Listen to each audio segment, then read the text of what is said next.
السلام علیکم سامعین، امید ہے آپ سب لوگ خیریت سے ہوں گے۔ میں ہوں آپ سبھی کا ہوسٹ راجہ ابو بکر۔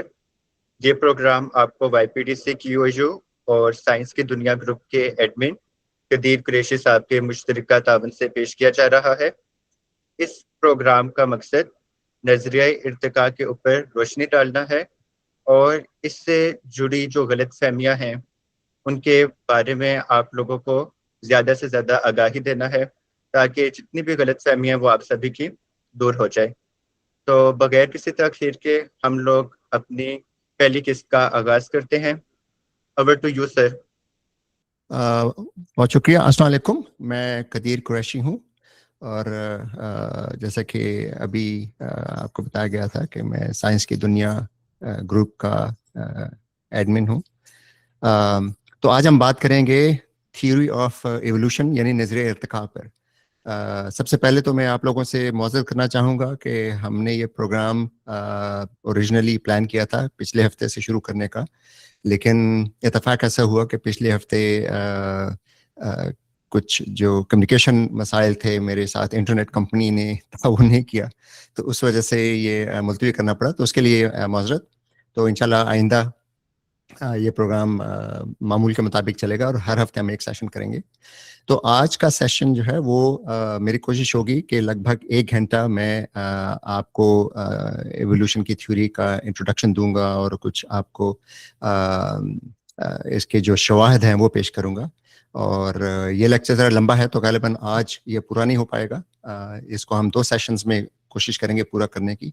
آپ کو ایک دفعہ بیک گراؤنڈ مل جائے نظریہ ارتقاء کی، تو اس کے بعد پھر ہم ارتقاء کے بارے میں جو غلط فہمیاں ہیں ان پر بات شروع کریں گے۔ تو ہم شروع کرتے ہیں۔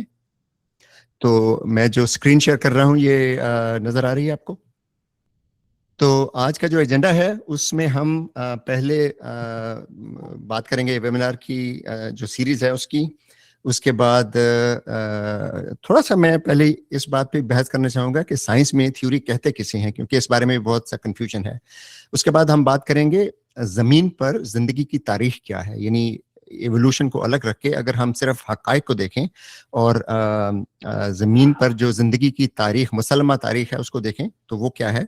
اور تھوڑا سا میں یہ بھی بات کروں گا کہ ہمیں ایک ایسے علم ہے کہ یہ جو زندگی کی تاریخ ہے یہ درست ہے۔ اس کے بعد پھر ہم بات کریں گے تھیوری آف ایوولوشن کی، اور اس کے بعد تھوڑی سی تھیوری آف ایوولوشن موجودہ حالت میں کیسے پہنچی، یعنی تاریخ تھیوری آف ایوولوشن کی، اور اس کے بعد پھر ہم اس کی شواہد پر بات کریں گے۔ تو اس ویبینار کا جو مقصد ہے وہ سب سے پہلے تو یہ ہے کہ آپ کو تھوڑا سا یہ میں بتا دوں کہ تھیوری آف ایوولوشن کیا ہے اور اس کی ہسٹوریکل جو کانٹیکسٹ ہے وہ دے دوں۔ زیادہ بڑا مقصد جو ہے وہ ہے کہ ہم مسکنسیپشن جو ہیں اس تھیوری سے، کہ یعنی جو غلط فہمیاں ہیں ان کو دور کریں اور آپ کو واضح طور پر یہ سمجھائیں کہ وہ غلط فہمیاں کیوں ہیں اور اصل حقیقت کیا ہے۔ تو اس کے بعد پھر ہم ظاہر ہے کہ ہر سیشن کے آخر میں کوسچن آنسر ہوگا۔ تو سب سے پہلے ہم بات کرتے ہیں سائنٹیفک تھیوری کی، کہ تھیوری ہوتی کیا ہے۔ تو ہمیں اکثر یہ سننے میں ملتا ہے جی کہ ایوولوشن تو صرف ایک نظریہ ہے، صرف ایک تھیوری ہے، it's just a theory, right? تو سائنس کی ہر تھیوری کے بارے میں یہی کہا جا سکتا ہے کہ یہ صرف ایک تھیوری ہے۔ تھیوری کا لفظ مختلف زبانوں میں اس کے معنی تھوڑے سے مختلف ہوتے ہیں، لیکن عام جو ہم روزمرہ کی زبان استعمال کرتے ہیں اس میں عام طور پہ تھیوری یا نظریے کا مطلب ہوتا ہے میرا گیس ہے، مطلب میری تھیوری یہ ہے، میرا نظریہ یہ ہے، فلاں اگر کوئی چیز ہوئی ہے، فلاں گھر میں خدا نخواستہ چوری ہو گئی ہے تو میرا نظریہ یہ ہے کہ یہ فلاں شخص نے چوری کی ہوگی، رائٹ؟ تو ہم ایک جو گیس ہوتا ہے ہمارا، ایک جو ہمارا اندازہ ہوتا ہے اس کو ہم تھیوری کہہ دیتے ہیں۔ لیکن سائنس میں تھیوری کا یہ مطلب نہیں ہے۔ تھیوری میں، سائنس میں تھیوری کا لفظ قیاس یا اندازہ نہیں ہے، ان کے لیے الگ الگ لفظ ہیں۔ قیاس کے لیے کنجیکچر کا لفظ استعمال ہوتا ہے، مفروضے کے لیے ہائپوتھیسس کا لفظ استعمال ہوتا ہے، اور تھیوری کا ایک اسپیسیفک میننگ ہے۔ تو یہ سائنٹیفک تھیوری کا جو اصل مطلب ہے، میں آپ کو پہلے انگلش میں پورا یہ پڑھ کے سناؤں گا، پھر ایک ایک لفظ کی وضاحت کروں گا کہ اس کا مطلب کیا ہے۔ تو A scientific theory is a thoroughly tested, well substantiated, falsifiable explanation of multitudes of data about some phenomena that is supported by numerous independent observations, has made many validated predictions, and none of his predictions has ever been falsified. Right?